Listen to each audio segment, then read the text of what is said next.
படுபாவிங்க அம்மா. ஐயோ, இவனுங்கெல்லாம் நாசமா போயிடுவாளுங்க. ச்சே, ராட்சசி பொண்ணையா பெத்து வச்சிருக்கா. ஐயோ, எப்படி இருந்த கை இப்படி ஆயிடுச்சு. யோ, பேக் முதல்ல கைட்டியா சொல்றேன். என்னாச்சு? என்னம்மா? இங்க பாருடா பாஸ்கரா. ஐயோ ஐயோ ஐயோ ஐயோ ஐயோ அம்மா. ஐயோ வலிக்குதுடா. என்னமாச்சு? அது ஏன்டா கேக்குற பாஸ்கரா? இன்னைக்கு நான் பொழைச்சு வந்தது மறு ஜென்மண்டா, மறு ஜென்மம் அம்மா. இந்நேரம் என் உயிர் பிரிஞ்சு நான் சொர்க்கத்துல இருக்க வேண்டியவடா. ஐயோ, என்ன நடந்தது? என்னாச்சுன்னு சொல்லமா. என்னமாச்சு? கைய கொலை முயற்சிடா, கொலை முயற்சி. அந்த அபி வீட்டுல இருக்கிறவனுங்க எல்லாம் ராட்சசிங்கடா, ராட்சசி. என்னையே கொல்ல பார்த்தாங்கன்னா அவளுக்கு எப்பேற்பட்ட பிறவிங்கன்னு தெரிஞ்சுக்கோ. என்ன பண்ணாங்க? ஆத்தாளும் அவளும் சேர்ந்து என்ன அடிக்க வந்துட்டாங்கடா. என் கைய பாரு, இத பாருடா. இத அசைக்கிறதுன்னு சாதாரணமான விஷயமா? அந்த சிரிக்கி ஆனந்தி இத அப்படியே முறுக்கிட்டாடா. ஐயோ ஐயோ ஐயோ, வலிக்குதே. அப்படியே விரல்ல இருந்து தோள்பட்ட வரைக்கும் பிச்சு எரியுதே. அம்மா சாமி. ஏமா, உண்மையில கை வைக்கிற வரைக்கும் நீ பேசாம இருந்த? அட போடா. அந்த ஆனந்தி ரொம்ப பயங்கரமானவளா இருக்காடா. நான் தப்பு பண்ணிட்டேன். அவ இல்லாத நேரமா பார்த்து நான் போயிருக்கணும். அலமேலு, இவ்வளவு பிரச்சனை ஏன் வந்தது? அங்க நீ போய் என்ன பேசுன? நியாயத்தை பேசுனையா? நியாயத்தை பேசுனேன். அந்த அபி ஈஸ்வரன் கூட சேர்ந்து அடிக்கிற கூத்த தட்டி கேட்க போனையா? நல்ல தட்டி கேட்டேன். அந்த ஈஸ்வரன் பயலுக்கும் ஓ குடும்பத்துக்கும் என்னடி சம்பந்தம் நல்ல சூட கேட்டேன். அம்மா, இது தப்பாயா? சரிதான். நல்ல பாயிண்டா. அம்மா அம்மா, நல்ல பாயிண்டா கேட்டேன். என் மகனை எதுக்கு அந்த ஈஸ்வரன் தொந்தரவு பண்றா? அபி எக்கேடு கேட்டா அந்த ஈஸ்வரனுக்கு என்ன வந்துச்சு? அதான் அந்த சிரிக்கி காத்து கூட நம்ம மேல படக்கூடாதுன்னு அத்தை விட்டுட்டோம்ல. இவன் எதுக்கு நடுவுல வந்து புரோக்கர் வேலை பாக்குறான்னு நல்ல நாக்க பிடிக்கிற சாகுற மாதிரி கேட்டேன். அலமேலு, குறை சொல்றதுக்கு ஒரு அளவே இல்லையா? ஈஸ்வரன் மேல உனக்கு கோபம் இருந்தா அத அவர் மேல காட்டு. ஏன் அபி வீட்டுக்கு போன? ஐயோ ஐயோ ஐயோ ஐயோ, உன்னோட இதான் என் தொந்தரவு. உனக்கு ஒரு இடம் புரியாதியா? இது பாரியா, அந்த ஈஸ்வரனுக்கு சாவி கொடுத்து ஆட வைக்கிறதே உன் மருமக அபிதான். அது தெரியுமா உனக்கு? வர வர அந்த அபிக்கு நம்ம மேல பயமே இல்லாம போச்சு. ரொம்ப அலட்சியமா நினைக்கிறா. நமக்கு எதிரா அந்த ஆளை தூண்டி விடுறான். அப்படியே விட்டா அந்த அபிக்கும் அவ ஆத்தாக்கும் அங்க இருக்கிற எல்லாருக்கும் குளிர் விட்டு போயிடும். அதான் நேரா போனேன். 2 காட்டு காட்டுனேன். அம்மா, ஆனா அந்த ஆனந்தி கழுத, ஐயோ, இன்னும் வலி உயிர் போதே பாஸ்கரா. கொலகார குடும்பம்டா அது, கொலகார குடும்பம். பாஸ்கரா, அவளுங்க என்ன மட்டும் இல்லடா, அவளுங்க ஒன்னையும் கேவலமா தான்டா பேசுறாளுங்க. அவளுங்க வெறி பிடிச்சவளுங்க மாதிரி இருக்காங்கடா. எனக்கு என்னமோ பயமா இருக்கு. அவளுங்க உன்னை நிம்மதியா இருக்க விட மாட்டாளுங்கன்னு நினைக்கிறேன்டா. அட போமா, என்ன யாரும் எதுவும் கிழிக்க முடியாது. டேய், அடிபட்டு வந்தவங்கிற முறையில சொல்றேன். அவ அந்த ஈஸ்வரனையே வளைச்சு போட்டவ. அவ யார வேணாலும் வளைச்சு போட்டு காய நகர்த்தி அப்படியே உன்னை காலி பண்ண பாப்பாடா. நீ ஜாக்கிரதையா இருக்கணும்டா. என்னம்மா பயமுறுத்துறியா? அது இல்லடா, நாம எல்லாத்தையும் முளையிலேயே அப்படி கிள்ளி எரிஞ்சிடணும்டா. அந்த மூதேவிங்க கொஞ்சம் முன்னேறி வந்துட்டாளுங்கண்ணா, அப்புறம் நம்மள இந்த ஊர்லயே இருக்க விட மாட்டாளுங்கடா. எல்லாம் ஞாபகம் வச்சுக்கடா. இங்க பாருடா அம்மா கையம்மா. இவ்வளவு நடந்தப்போ அந்த அபி எதுவும் பேசாம கேட்டுட்டு இருந்தாளா? அவ இருந்தா இப்படியாடா நடந்திருக்கும். இன்னும் மோசமா இல்லடா நடந்திருக்கும். நல்ல வேளை அவ எங்கேயோ கிளம்பி போயிட்டா. அவளுங்க யாரையுமே மதிக்க மாட்டாளுங்கடா. என்னையே கையை ஒடிக்க வந்தவளுங்க. நீ எல்லாம் மாட்டினா உன்னை என்னெல்லாம் செய்வாளுகளோ. நீ எதுக்கும் ஜாக்கிரதையா எடுத்துக்கோ. எரிச்சல் காப்பாதம்மா. நீ சொன்ன மாதிரி அவங்களுக்கு பயம் குறைஞ்சு போச்சு. நம்ம யாருங்கிறத காட்டிட்டு டேய், வேண்டாம்டா. நீ கொஞ்சம் சும்மா இறையா. டேய், இந்த வீட்ல உன் ஒருத்தருக்காவது ரோஷம் இருக்கே, போடா. போய் அவங்கள 2ல 1 பாத்துட்டு வா. இங்க பாரு, அம்மா கையை நினைச்சுக்கிட்டே பாஸ்கர். என்ன பொழப்பு இது? 6 வயசுல காய்கறி நறுக்க ஆரம்பிச்சேன். இன்னைக்கு வரைக்கும் காய்கறி நறுக்கிறதும் சாம்பார் குழம்புமா வச்சு ரசத்துக்கு புளிய கரைச்சி ஊற்றி சோறு வடிச்சு பொங்கி போட்டு ஒரு பொண்ணை பெற்று அதுக்கு நல்லது கெட்டதை பார்த்து காலம் முடிஞ்சு கட்டையில் போகிற வரைக்கும் நான் எப்படி காய்கறி நறுக்கிக்கிட்டே இருக்க வேண்டியதுதான். இன்னைக்கு வரைக்கும் நான் நறுக்குன காய்கறி எல்லாம் சேர்த்தா 10 லாரி காய்கறி சேரும். நான் புலம்பு என்ன பிரயோஜனம்? இதெல்லாம் ஒரு சாதனையா யாருக்கும் தெரியாது. சில பேர் 4 எழுத்து படிச்சுட்டு வந்துட்டாலே என்னமோ பெருசா சாதனை பண்ணதான் நினைச்சிட்டு இருப்பாளுங்க.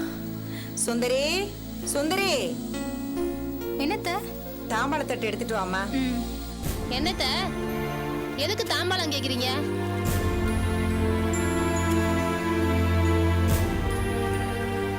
அத்தை, உங்ககிட்ட தான் கேக்குறேன். என்ன பூவும் பழமும் தடபுடலா இருக்கு? சீர் ஏதாச்சும் செய்ய போறீங்களா? இல்ல ஏதாச்சும் சாமிக்கு பூஜை பண்ண போறீங்களா? அது இல்ல கலா, இன்னைக்கு நாள் நல்லா இருக்கு. அதான் நம்ம ராஜேஷ்க்கும் ஆர்த்திக்கும் சாந்தி முகூர்த்தம் வைக்கலான்னு பாக்குறேன்.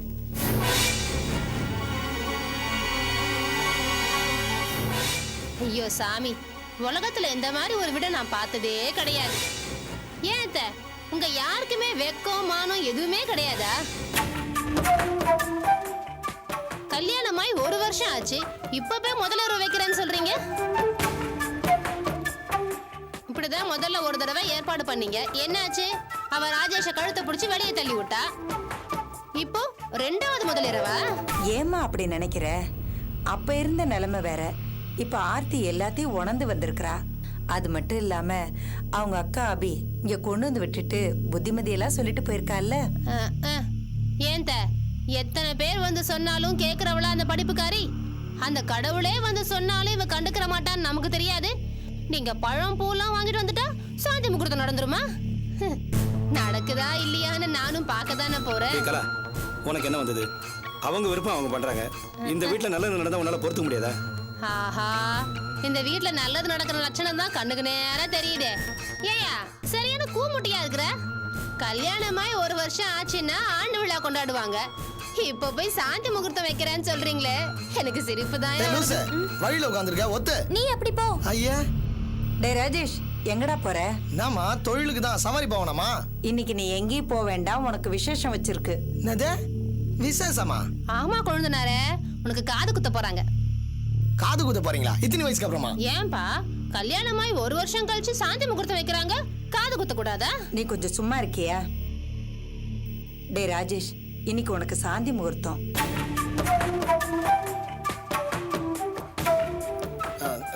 இல்லம்மா, எனக்கு இன்னைக்கு முக்கியமான சவாரி இருக்குது. ஏய், என்னடா பெரிய சவாரி? நான் பாத்துக்கிறேன், நீங்க இரு. போயா போ. நீ வெளியே போய் மாடா உழைச்சு கொண்டு வந்து கொடு. நான் இங்க எல்லாருக்கும் சமைச்சு கொட்டுறேன். மத்தவங்க எல்லாம் குஜாலா இருக்கட்டும். ஏய் சும்மா ரெடி. டேய் ராஜேஷ், நீ சலூனுக்கு போய் ஷேவ் பண்ணிட்டு ஃப்ரெஷ் ஆயிட்டு வா. சேட்டு வீட்டு சவாரி தானே, அதை நான் பாத்துக்கிறேன். சாவி கொடு. இல்லன்னு குடுறா.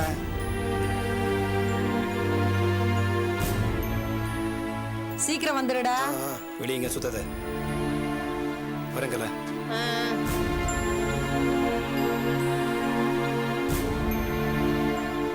கர்மம், இந்த வீடு மாதிரி ஒரு வீடை நான் பார்த்ததே கிடையாது.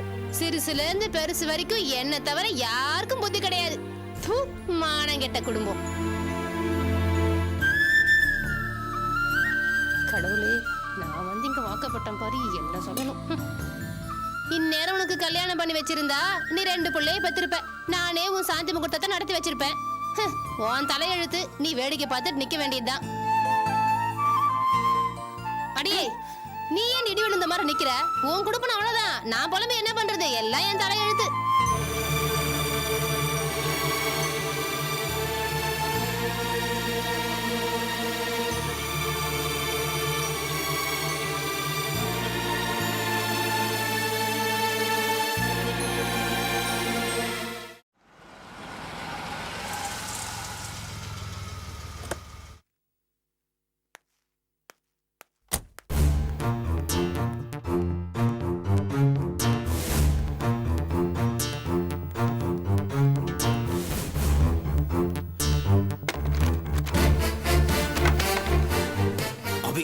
அபி கன்ஸ்ட்ரக்ஷன்ஸ்.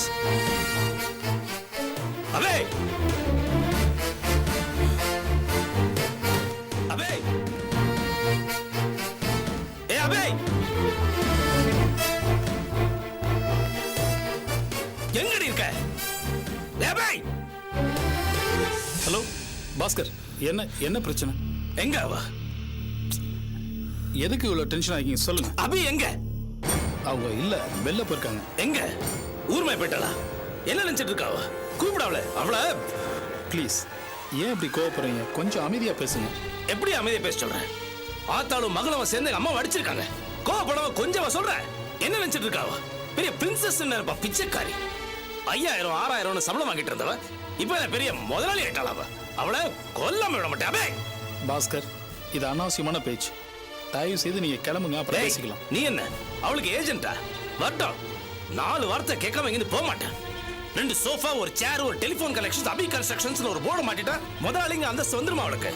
அவளை பாஸ்கர் ப்ளீஸ், பாஸ்கர் அவளை சாவடிக்க விட மாட்டேன். என்ன இப்படி பாஸ்கர், என்ன காட்டு மாட்டி தரமா நடந்துட்டு? எங்க அவ கூப்பிடுவீங்க அவளை? அவங்க இல்ல, எங்க போயிட்டா? யாரா நீ? என்னடா கலாட்டா பண்ணிட்டு இருக்கீங்க? நீ யாரா? அவளுக்கு அடியாளா? இந்த அடியாள பொடி அவளை பயப்படணும் நான் கிடையாது. போடா, கொன்னுடுவேன்.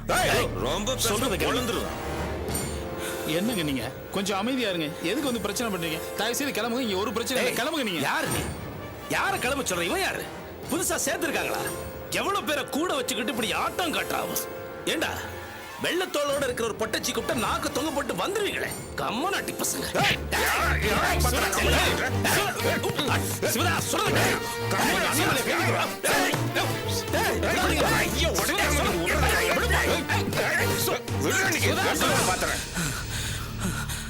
எம்எல்ஏ கை வச்சிட்டீங்கல்ல, அடியாள வச்சு அடிக்கிறான் அவ. கைய வைக்காத. கேக்கிட்டி அடியாள் இருக்கு, லாரியில வந்து இறக்குறேன், வந்து பாத்துக்கிறேன். பாஸ்கர் ப்ளீஸ், நீங்க போங்க ப்ளீஸ். பாக்குறானா? போடா. போங்க, சொல்றதை கேளுங்க ப்ளீஸ். கைய முடக்கிறான். என்ன சிவதாஸ் எல்லாம் சுத்த பைத்தியக்காரத்தனம் பண்ணிக்கிட்டு? என்ன பண்ண? அவன் நல்ல நேரம் உயிரோட போயிட்டு இருக்கான். இல்லனா ஒரே அடியா மேல அனுப்பிச்சிருப்பான் அவனை. அவர் யார் தெரியுமா? யோ, எவனா இருந்தா எனக்கு என்னையா? ஆபீஸ்க்கு வந்து மேடத்தை தப்பா பேசிட்டு இருக்கான், உன்ன மாதிரி பாத்துட்டு சும்மா இருக்க சொல்றியா? என்னால இருக்க முடியாதியா? என் ரத்தம் கொதிக்குது தெரியுமா?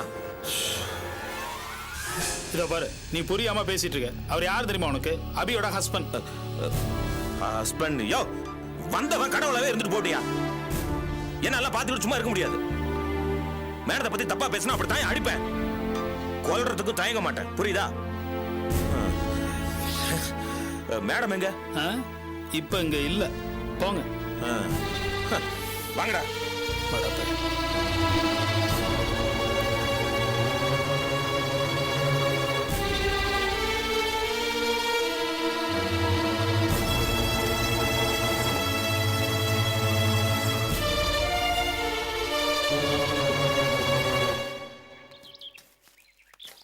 மேடம், இன்னையோட 10வது நாளா ஒர்க்கர்ஸ்க்கு நம்ம சம்பளம் கொடுக்காம இருக்கோம். இது வரைக்கும் நான் அப்படி இப்படி பேசி சமாளிச்சிட்டேன். ஆனா இனிமே சமாளிக்க முடியாது மேடம். இன்னைக்கு மட்டும் தான் வேலை செய்வேன்னு சொல்றாங்க. எனக்கும் ஒர்க்கர்ஸோட ப்ராப்ளம் புரியுது சார். அது மட்டும் இல்ல மேடம், இந்த டைல்ஸ் கம்பெனிக்காரங்க கூட டார்ச்சர் பண்ண ஆரம்பிச்சிட்டான். ஃபோன் மேல ஃபோன் போட்டு எனக்கு ரொம்ப நெருக்கடி கொடுக்குறாங்க. என்ன சொல்றாங்க?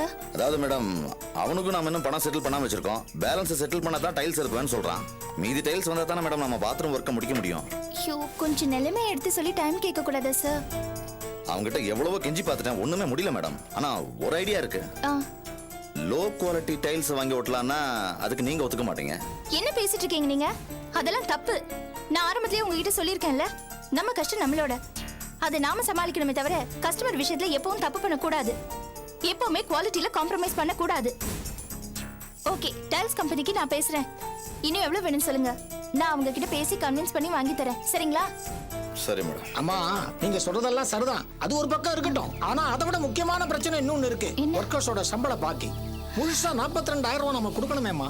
அது எல்லாத்தையும் கொடுத்தா தான் நாம மறு வேலை ஆரம்பிக்க முடியும். அப்படி இல்லைன்னா இத்தனை நாள் அவங்க பொறுத்தாங்க மேடம். ஆனா இனிமே பொறுப்பாங்களான்னு சொல்ல முடியாது. அவங்க வேற மாதிரி ரியாக்ட் பண்ணாங்க, சிக்கலாயிடும். சரிங்க, நான் பணத்துக்கு எப்படியாவது ஏற்பாடு பண்றேன். அது வரைக்கும் கொஞ்சம் ஏதாவது பேசி பாருங்களேன். இதை பாருங்கம்மா, அதுக்கு கொஞ்சம் கூட வாய்ப்பு இல்லை.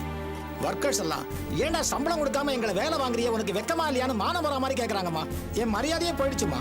இந்த பாருங்கம்மா, அவங்களுக்கு ஏதாவது பண்ணி சம்பள பாக்கிய செட்டில் பண்ணுங்க. சொல்ல வேண்டியதை சொல்லிட்டேன், அதுக்கு மேல உங்க இஷ்டம். சரி சரி, நான் ஏற்பாடு பண்றேன். நீங்க போய் உங்க வேலையை பாருங்க, போங்க. சரிங்கம்மா, போங்க.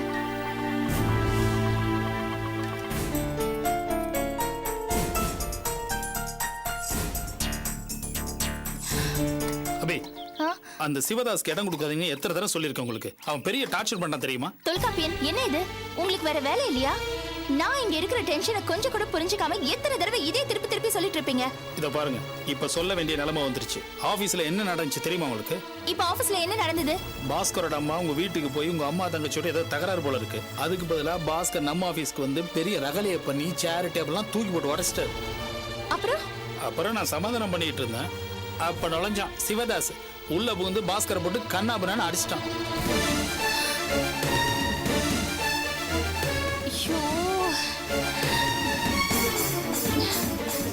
சரி அப்புறம் இவர் என்ன பண்ணாரு? என்ன பண்ணுவாரு? அந்த அபி என்ன பண்ற, உங்களை என்ன பண்றேன்னு கருவிக்கிட்டே போயிட்டார். ரொம்ப அடியா அவருக்கு? நல்ல அடிதான். ஐயோ